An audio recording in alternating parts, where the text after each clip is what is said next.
Our mission as a family is to impact the culture of America, and we believe you do that best by teaching people about our history and where we came from, and there's no better place to do that, in our opinion, than Philadelphia at Independence Hall. It's the cradle of liberty. It's where it all started.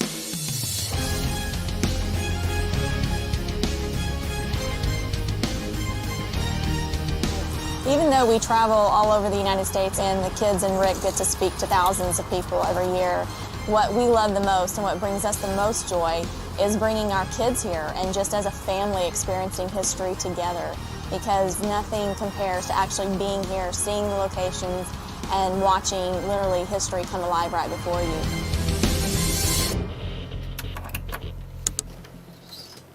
Rick Green coming to you live from the Lone Star State of Texas, a beacon of hope and freedom to liberty lovers around the world. Today I'm thinking about why do we do what we do? Because everywhere we go as a family, when we're traveling and speaking, someone comes up to us and asks, where's the hope? Is it over for America? They genuinely feel like the stars and stripes are fading. I felt that.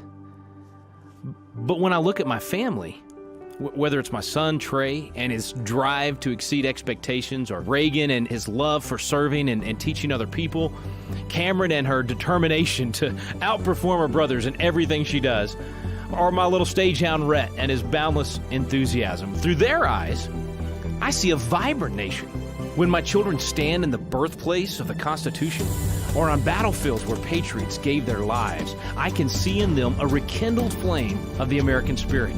The future of my children's country is bright because it's built on the foundation of an incredible providential history, a history of patriots and pastors, entrepreneurs and freedom fighters, mothers, fathers, families like yours and mine, who chose to live like their nation depended on it. And it still does. Each of us, every individual, every family, has a duty to fight for freedom and add our voice to the American dream.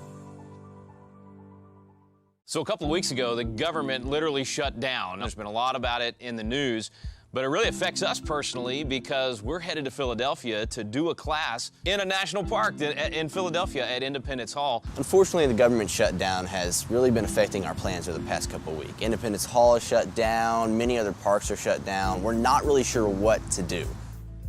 All right, guys, everybody get enough to eat? Yeah. Good to go? Not bad. All right, good news.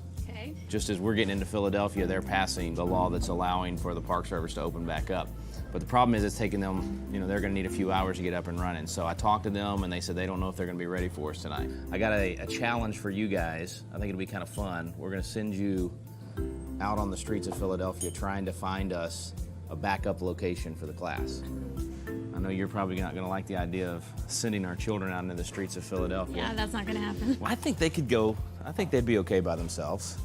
Trey and Ray can go by themselves? Yeah, they can go by themselves. And then you take the little guys. What do you think? I don't know.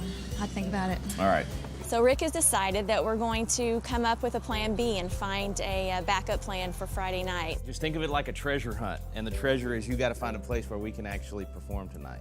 In a few hours. You've got basically about 6 hours. My dad said to think of it like a treasure hunt, but in my opinion, it's not a treasure hunt if there's no treasure at the end. Okay, I say whichever team finds a good location gets $10. You split it. You want a bonus for finding the place that we can use as it. $10. $10. So Deal. they get okay. But you have to get them to agree to let us do it tonight. So you have to get the location to say yes. Side contract. Before I even go actually look at the place. One of the things I actually worry about is history fatigue. I'm afraid my kids might actually get tired of going to these historical places. So I try to make it a little more interesting than just, hey, here's a building where this happened and here's where that happened. So we try to get creative, and sometimes you do that with a little bit of motivation, which, hey, we're capitalists, we believe in free enterprise, and so I wanted to motivate the kids, which I do sometimes with money. So it wasn't so much that it was a bet, but mainly it was a competition with the prize at the end. Well, it was a competition to them, but I was going to have to pay up, so I think it might have really been a bet. You don't gamble in this family. That's not true. That's not true. Kara doesn't always support my method of motivation when it comes to these wagers, but she goes along with me if it's entertaining enough, and this one definitely was entertaining. What he just said. Ditto. Main thing is just having a backup. We've got to provide this class for these folks tonight. Remember, these people flew in from all over the country Right. to see the place where the Constitution and the Declaration were framed. And so I'm gonna go meet with Gary and let him know. You guys hit the streets of Philadelphia? We will. We'll meet back here in a few hours. It's gonna be fun. It's an adventure. All right, y'all have a good time out there. I'll see you in a while. Yeah, I feel pretty confident that, you know, our team will win because, you know, I can almost taste those $10. Rhett's going down, let's just put it that way.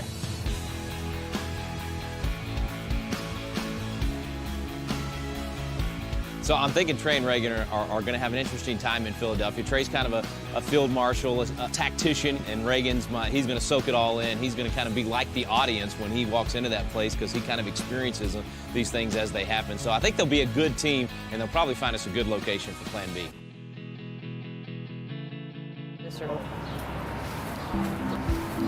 It's actually a really cool place. A bunch of founding fathers and the signers of the Declaration went to church there.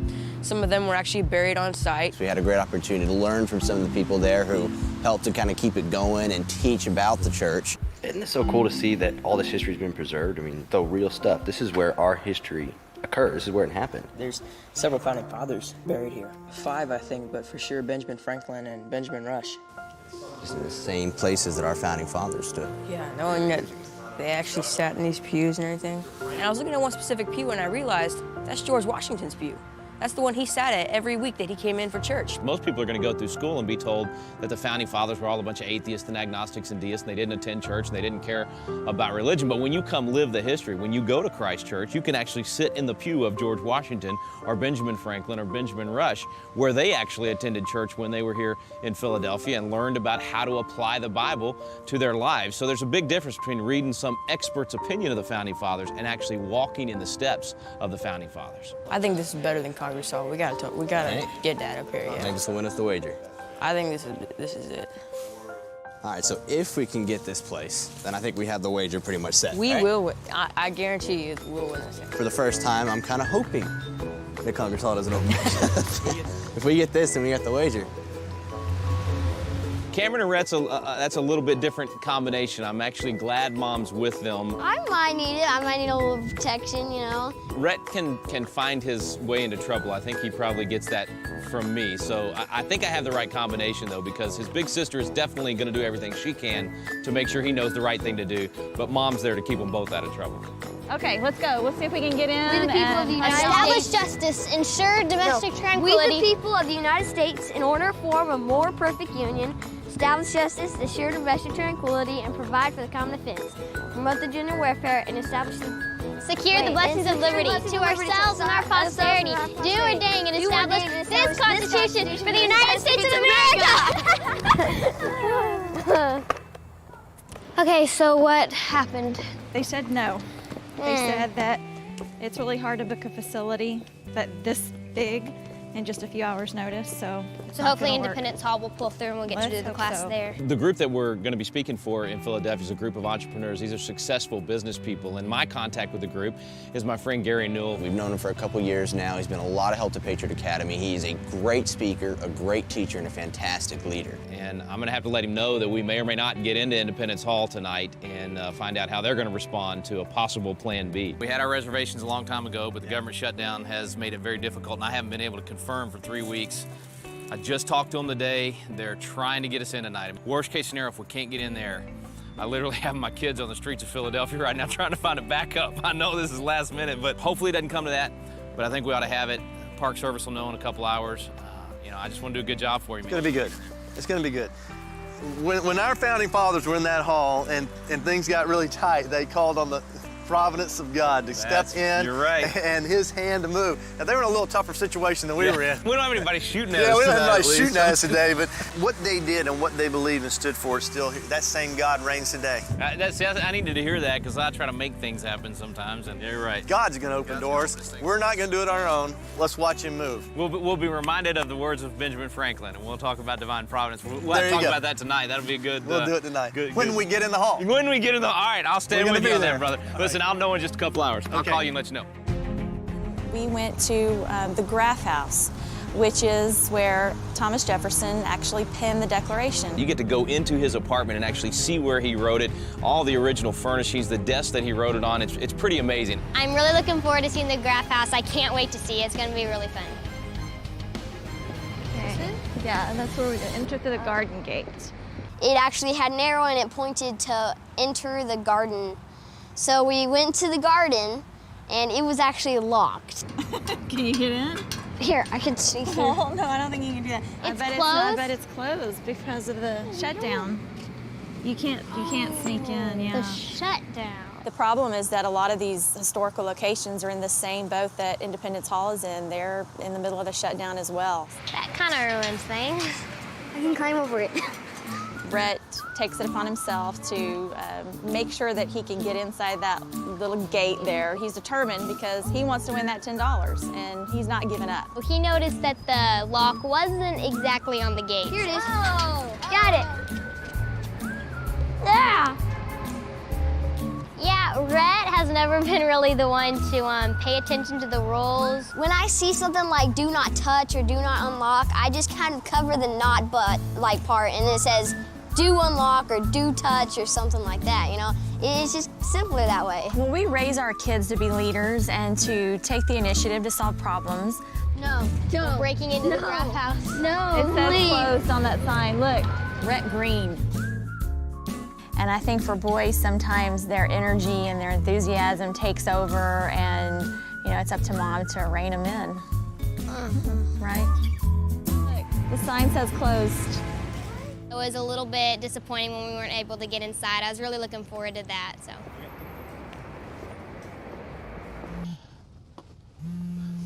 Hello. Guess what? What? Declaration House is shut down. We can't get in. Like totally shut down, or they're just not doing tours? I guess they're not open yet from the shutdown. But anyway, we can't get in, and we can't get in to see the room where Jefferson wrote the Declaration. Well, if they're not, that yeah, Independence Hall's probably not going to be open either. Then that's not good. Yeah. Are y'all still there you're at the Graph House, the Declaration House?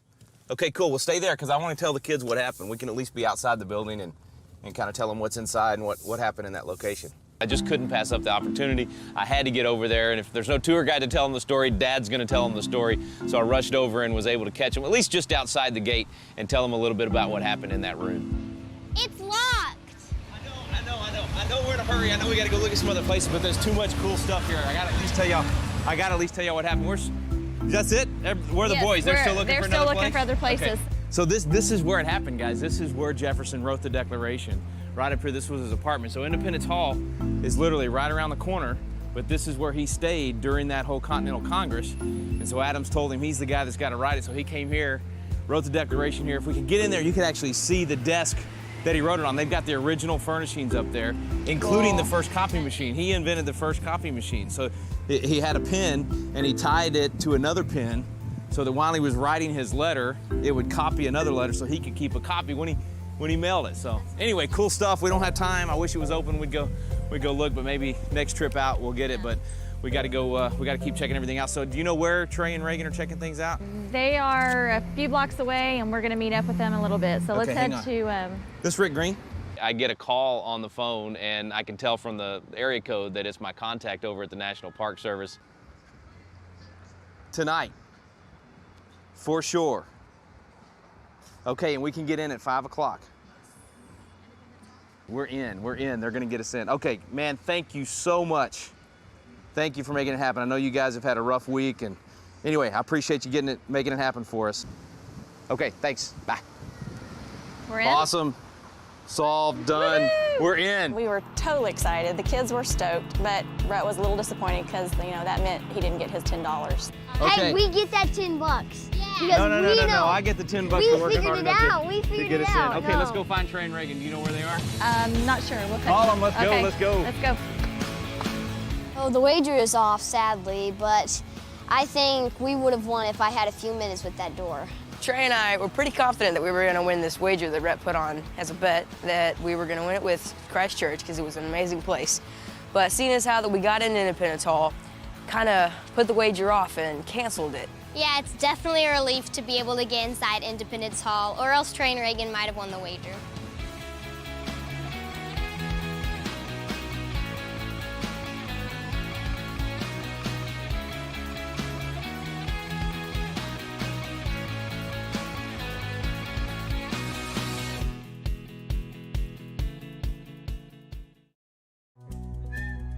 The Bible Bee is a competition where we learn about God's Word by memorizing it.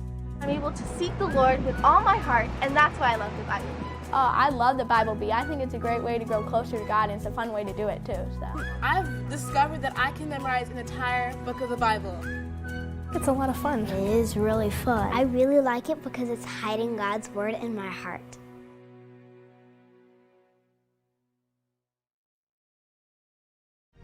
What a relief. I mean, I feel like somebody just rang the Liberty Bell. I get this call, they say we're in, that changes everything. Now we know we're gonna be able to deliver a big night for these folks because we're gonna be in the room. They're going to get to experience not only where it happened, but they're gonna get to experience signing the Declaration of Independence themselves. We're looking forward to a great night now. Everything's in place. Now it's just up to us to deliver.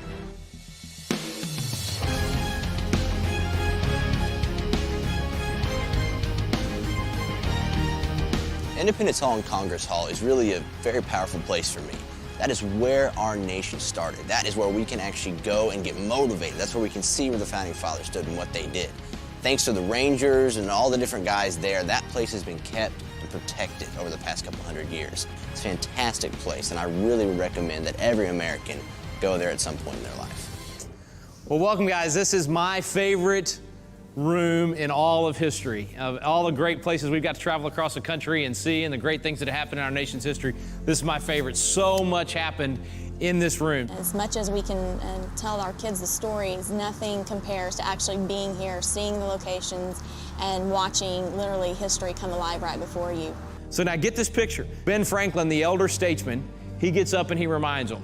He says, in the beginning of the contest with Great Britain, when we were sensible of danger, we had daily prayer in this room for divine protection. Why? Because they're taking on the greatest military on the planet. They knew they could not win without divine providence. And so this man that's supposedly the least religious of the Founding Fathers, he reminds those guys. He says, our prayers were heard and they were graciously answered. All of us engaged in the struggle must observe frequent instances of a superintending providence in our favor. Have we now forgotten this powerful friend? I therefore beg leave to move that henceforth prayers imploring the assistance of heaven and His blessing on our deliberation be held in this assembly just once and in private, because if the ACLU finds out, they might sue us. That's not what he said, right? He said every morning before we proceed to business, and that's our supposed least religious Founding Father. Remember what he said? Have we now forgotten this powerful friend? He had to remind them of that. I think sometimes we need to be reminded of that. Gary reminded me of that this afternoon. I was saying, Gary, I don't know if we're going to be able to get into Independence Hall, bro. I don't know what's going to happen. These guys are doing everything they can to get us in there, but they just were able to get back to work. And he said, Rick, hey, you forget Ben Franklin, man. You forget divine providence. God's going to take care of us. I don't always get to have all the kids with me at a speaking engagement, but when I do, I love it when they start off the presentation, and I think the audience likes it better too. When Gary introduced my dad, he said, Rick Green is a great speaker, but you know who else is better actually?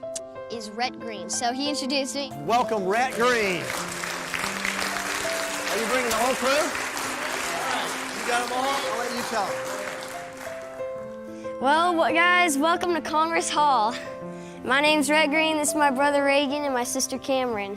Well, it's one thing for people to hear about history from someone my age, but when a 10-year-old steps up on the stage and starts talking about what happened in 1776 or about the signers and the sacrifice that they made, it just changes everything. People suddenly pay attention.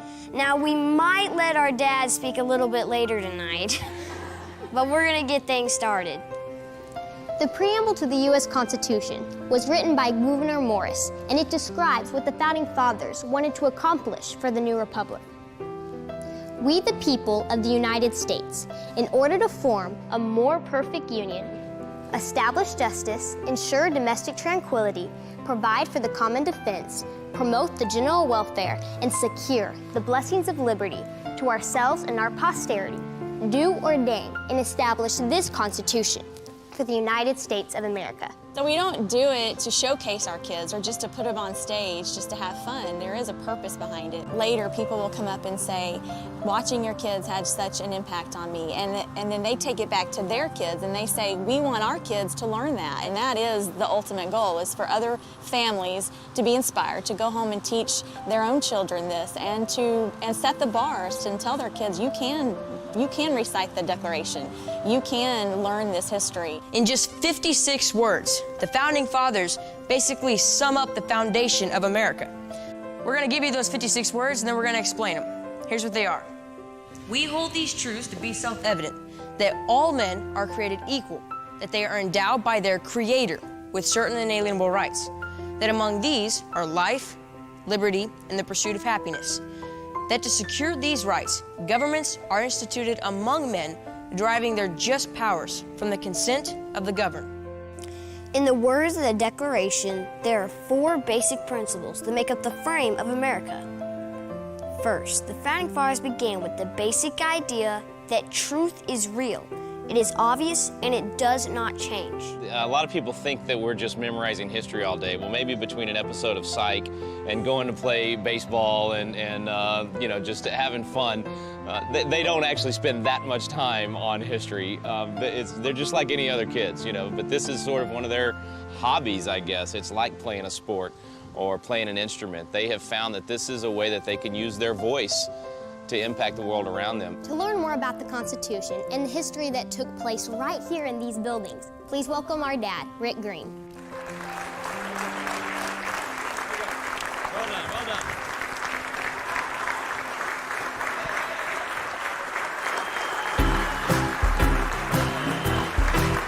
Watching the kids and Rick speak is amazing. I love it. You'd think after all these years that it would get old and mundane, but actually every time they speak, it's like watching it all for the first time. We've heard it like a bunch of times.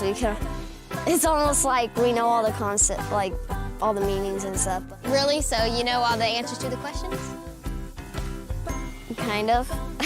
How many signers were on the Constitution? 56. That's the Declaration. That's the Declaration. 39, right? Really? Yeah. Wow.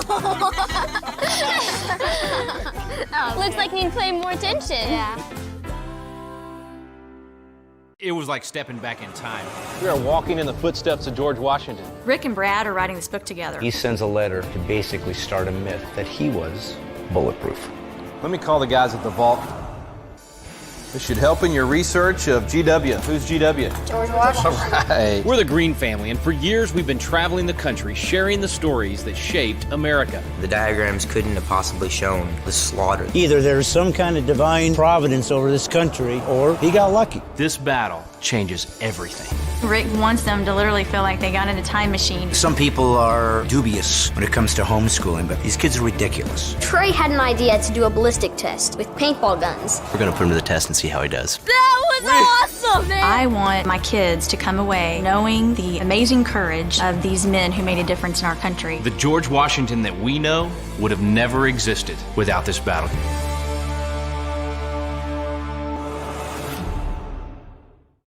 If there's any group that appreciates the underlying principles of the Constitution, it's typically business owners, because they appreciate free enterprise and the protections that the Constitution provides for all of our personal liberties. So this was a great opportunity. These business leaders actually sat there through 4 hours of teaching. So we were teaching them a lot of in-depth things about the Constitution. They really enjoyed it. They learned a lot, but they were ready for something very special by the end of the evening.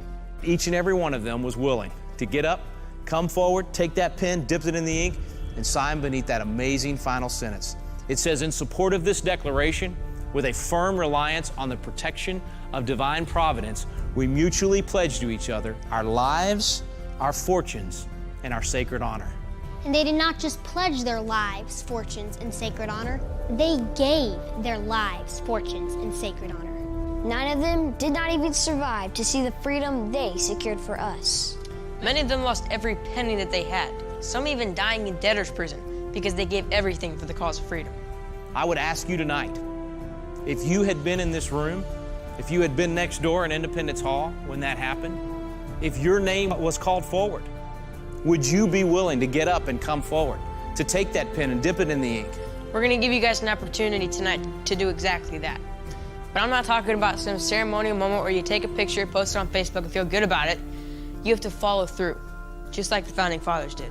I could tell that it was dawning on people the importance of knowing what the Founding Fathers did and what they gave up. Are you willing to give of yourself, give of your life? Is it worth your life, your fortune, and your sacred honor?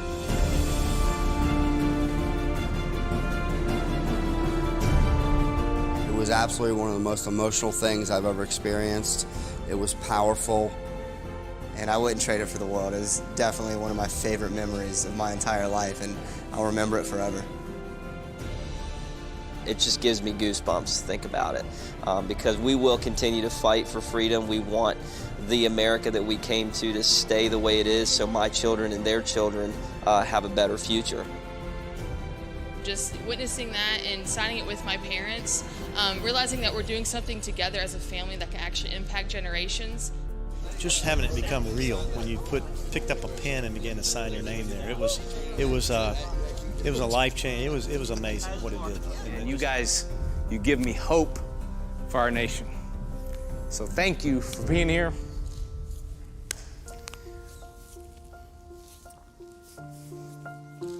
Thank you for believing freedom's worth the fight. Larry, thank you. Let's go see the Liberty Bell so I don't become a total sap. God bless you guys.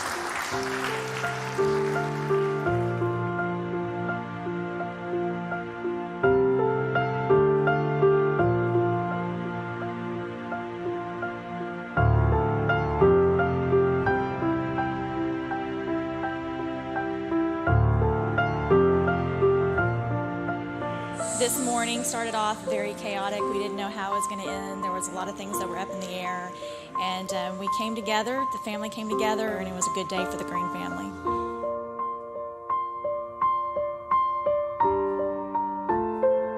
Hey guys, we're the Green Kids, and we just want to let you know that we're in Philadelphia right now at Independence Hall. You know, growing up as kids, we used to be here when we were real young, like 8, 9, 10 years old. We didn't really understand at all what happened in this room. We didn't understand the impact, the value, the principles of the Declaration of Independence and the Constitution.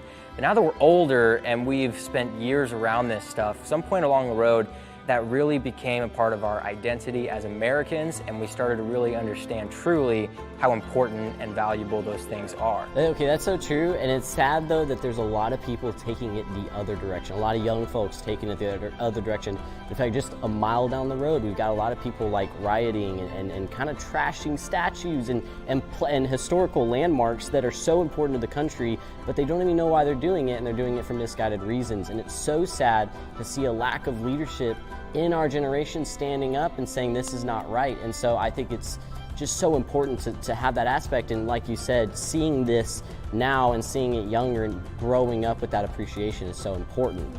Absolutely. Yeah, and we want to encourage you guys that even though there is a lot to be disheartened about, there is a ton of hope.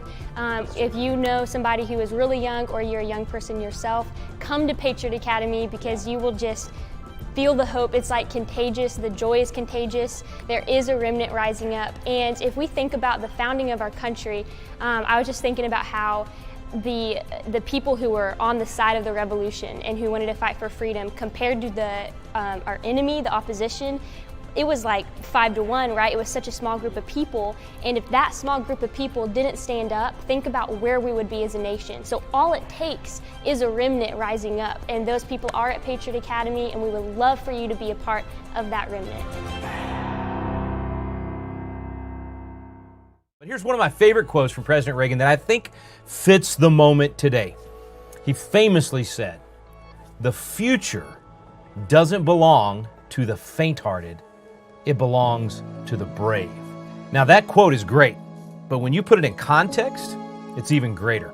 This quote was the day that the shuttle Challenger blew up with all of us watching it on television. In fact, I remember this moment. I was a freshman in high school. We were at school and everybody was watching the launch. And when this happened, it shocked the nation, and in many ways it scared the nation. It caused us to question, should we be taking chances like this? So let me put Reagan's quote in context. Here's what he said in the middle of his speech as he was putting this moment, answering to the American people, should we be doing this kind of thing? And he said this. He said, quote, I want to say something to the school children of America who are watching the live coverage of the shuttle's takeoff. So Reagan was talking to me. I know it's hard to understand, but sometimes painful things like this happen. It's all part of the process of exploration and discovery. It's all part of taking a chance and expanding man's horizons. The future doesn't belong to the faint-hearted. It belongs to the brave. The Challenger crew was pulling us into the future, and we'll continue to follow. Friends, that's the kind of attitude we need in America. I believe there's still pioneers in America that fearlessly pursue happiness, like the Declaration says. Men like Elon Musk, who's taken us back into space. But also people right here on Earth in the middle of the Chinese COVID crackdowns. There's courageous business owners like that beautician in Dallas, Texas, Shelley Luther, or the barber in Michigan, Carl Mankey, the gym owners, Ian Smith and Frank Trombetti in New Jersey. They all refused the nanny state that was being forced upon us by politicians. All three of them and others, they have been fined, arrested, taken to jail for simply opening their businesses, for simply believing in individuals to have the freedom and the good sense to make their own health decisions, rather than being controlled by the governors in their states that are acting like dictators. Abbott in Texas, and Whitmer in Michigan, and Murphy in New Jersey, famously, who said when he was asked how this squares with the Bill of Rights, he said, "I wasn't thinking of the Bill of Rights, that was above his pay grade," when in fact the Bill of Rights should be on the mind of every elected official, from Water District up to President of the United States.